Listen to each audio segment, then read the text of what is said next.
Dear Patriots, before the news starts, please subscribe to our patriotic channel by clicking the subscribe button. Give us a thumbs up to this video. Don't forget to leave your opinion below in the comments section. Share the news on Facebook and Twitter so you friends see it. Thank you.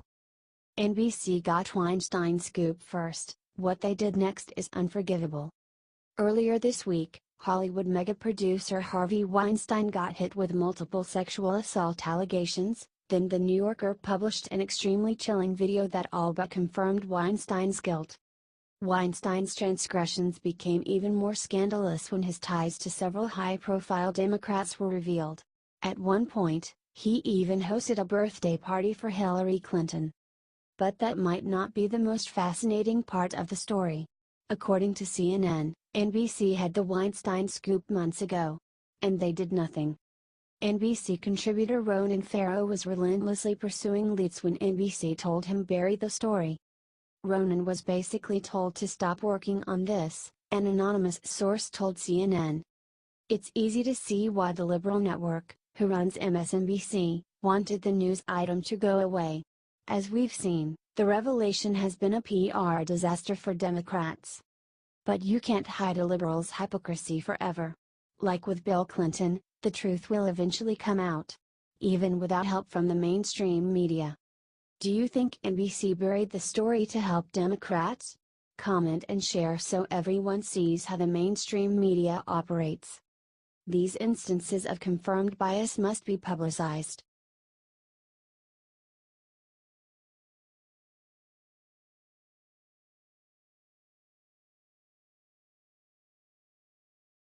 Destroyed Secretary Mattis just revealed the secret that NBC never wanted getting out. Earlier today NBC News released a report claiming that President Trump wants to increase our nuclear arsenal tenfold, from 4,000 to 32,000, and was forcing Secretary Mattis to do the dirty work.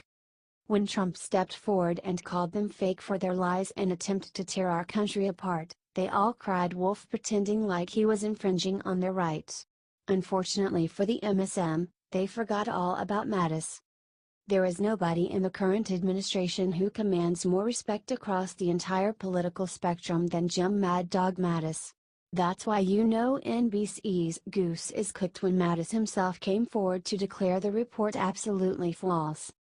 Recent reports that the president called for an increase in the U.S. nuclear arsenal are absolutely false.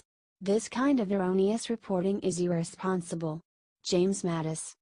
Those are some very strong words from a man who tends to keep his thoughts out of the media whenever he can.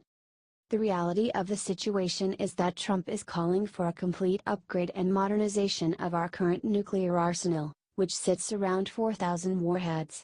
That way, North Korea and Russia won't have better bombs than us anymore. This kind of reporting is wrong, it's divisive, and it's dangerous for our country both internally and internationally. I love the First Amendment. It is part of the core of our republic. But that does not mean the citizens should have to put up with media lies. If a company like NBC wants to play this game, they should have their network TV spot up for grabs. That's how capitalism works, after all.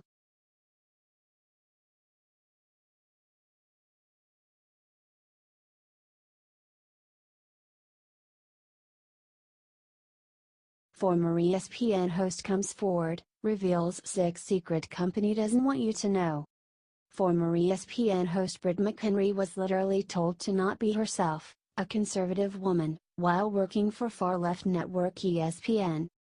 The worldwide leader in sports is owned by equally left-leaning Disney, so there you go. What's disturbing is what McHenry was told not to do by her ESPN bosses specifically. Check it. Britt McHenry, I can just speak from being conservative. A lot of people who felt the way I did were timid to express their opinions. I was told not to even like conservative tweets on Twitter. Stuart Varney, who told you not to like conservative tweets? Was it ESPN management? Britt McHenry, yes. Yes. In McHenry's opinion, the perceived control over political speech was potentially due to Disney, DIS, CEO Bob Iger's rumored political ambitions. There's a lot of rumors and speculation out there about Bob Iger, the CEO of Disney, about whether he'll run for president in 2020 as a Democratic nominee. So when you hear those things, you see the ESPYs Arthur Ashe Award going to Caitlyn Jenner and that movement as opposed to a veteran, you start to raise some questions yourself. This is not okay. If what happened to #Brit McHenry $pi you off, let ESPN and the left know about it. Can we get 10,000 shares for Brit? What she went through while working at that far-left network is unacceptable. HT, Gateway Pundit.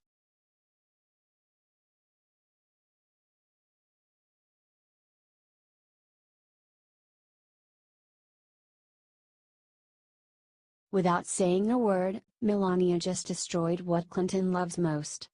Hillary Clinton loves a pantsuit. During her presidential campaign, Clinton even described herself as a pantsuit aficionado in her official Twitter bio.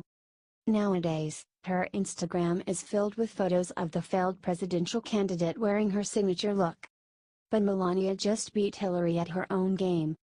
This week, the fashionable First Lady stepped out in a pantsuit of her own, and she looked stunning. The ensemble was a grayscale affair. Very modest, yet powerful all the same. Donald Trump, Justin Trudeau, and his wife, Sophie Gregory accompanied the First Lady at the White House, not that anyone noticed. Once she arrived, all eyes were on Melania. Time to retire the pantsuit, Hillary. Despite your devotion to the look, you'll never be able to pull it off the way Melania Trump just did. What do you think of this look? Comment and share if you love our First Lady.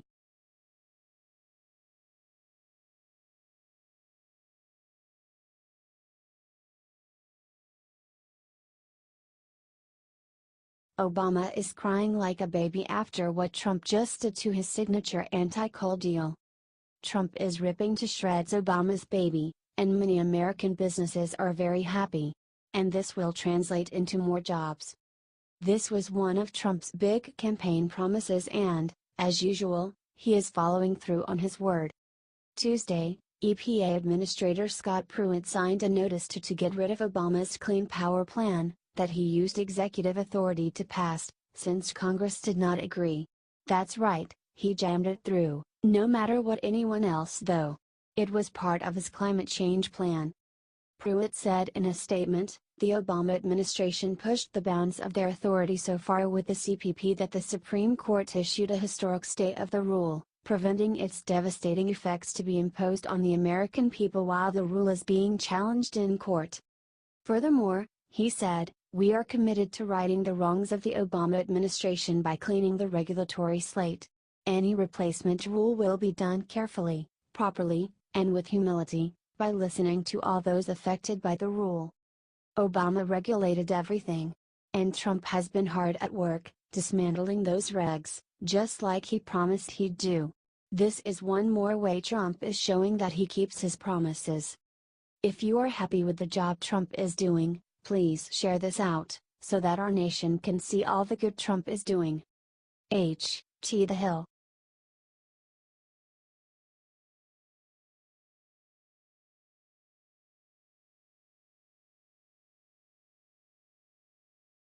Boycott them. All of these famous sickos helped cover for pervert Harvey Weinstein. Harvey Weinstein's sexual assault has been an open secret for years, even becoming a punchline at the 2013 Oscars. Still, the following celebs and politicians continue to associate themselves with the Hollywood mega-producer. Here are some of his closest allies who supported Weinstein throughout the years. Barack and Michelle Obama. According to Fox News, Michelle Obama considers Weinstein a wonderful human being and a good friend. Not surprising, considering he donated personally to Obama's presidential run. Hillary Clinton. Clinton has come under intense scrutiny for her closeness to Weinstein, and for good reason. He once hosted her birthday party and personally donated $5,400 to her presidential campaign and $33,000 to the Hillary Victory Fund, according to The Hill. Donna Karan. This fashion designer bizarrely chose to support Weinstein after the allegations were made public. She claimed that the woman Weinstein assaulted were asking for it, according to People. Lindsay Lohan. Donna Karan isn't the only celeb to support Weinstein after the fact. Lindsay Lohan posted a video on Instagram stating, "I feel very bad for Harvey Weinstein right now. I don't think it's right what's going on. The men of Hollywood." And that's just the women. Hollywood's men have been curiously silent on the topic. The Guardian reached out to several prominent men attached to Weinstein.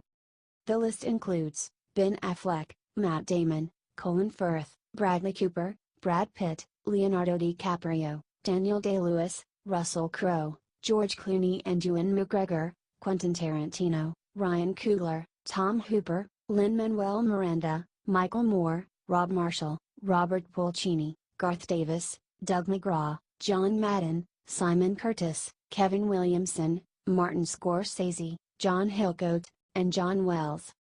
None of them immediately responded. Comment boycott. And share this list so your friends know the names of these enablers. They're complicit and must be held accountable.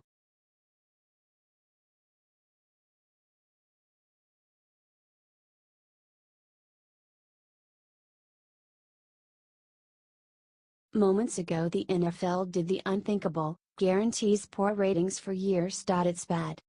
After President Trump called out NFL players for disrespecting their country by kneeling during the national anthem, even more players started kneeling. This was strictly to spite Trump. Most players have no clue why they're kneeling, though. They'll say it's to bring awareness to social injustice, racism, and police brutality, but simple facts will dispel all that BS in seconds flat. There were rumblings that the league was going to change their rules, requiring players to stand for the Star-Spangled Banner. Dallas Cowboys owner Jerry Jones even said that any of his players who kneel would be benched. Now, the NFL has made their decision in a statement released by the Players Union. Commissioner Roger Goodell reached out to NFLPA Executive Director DeMaurice Smith today, and both he and player leadership will attend the league meetings next week. There has been no change in the current policy regarding the anthem. The agenda will be a continuation of how to make progress in the important social issues that players have vocalized.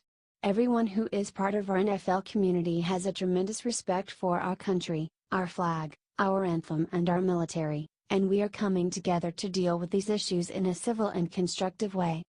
Epic fail. If you're completely done with the NFL after this latest deplorable move, let them know about it. Don't watch games at home. Don't spend money at the stadiums. Soon, they'll get the message that we're tired of seeing players disrespect this country. Let's get 10,000 shares to show the NFL we've had enough. HT, Bleacher Report.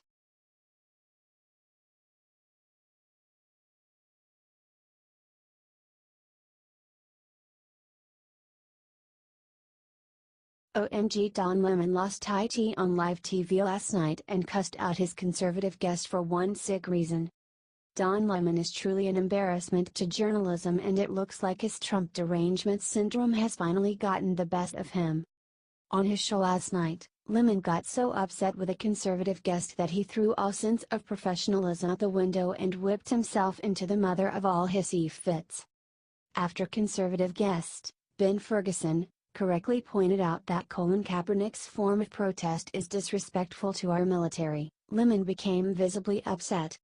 "I don't know if you're going to have a consensus as long as people simply see a lot of these players flat out disrespect for the flag," Ferguson declared.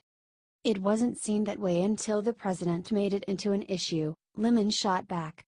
Don Lemon then went on to insult all of America and complain that he doesn't even understand why we should have to stand for the anthem. Ferguson shouted that Lemon was smarter than this. "Don't tell me I'm smarter than this," Lemon exclaimed. "Yes, I'm smarter than the bullshit answer you're giving." Ferguson quickly yelled back that it wasn't a bullshit answer, Don Lemon just didn't like his answer. The heated exchange went on non-stop until the commercial break. It's so refreshing to see intelligent Americans like Ben Ferguson take on hateful leftists like Don Lemon and call them out of their ignorance. If only CNN had the courage to have more guests on like him.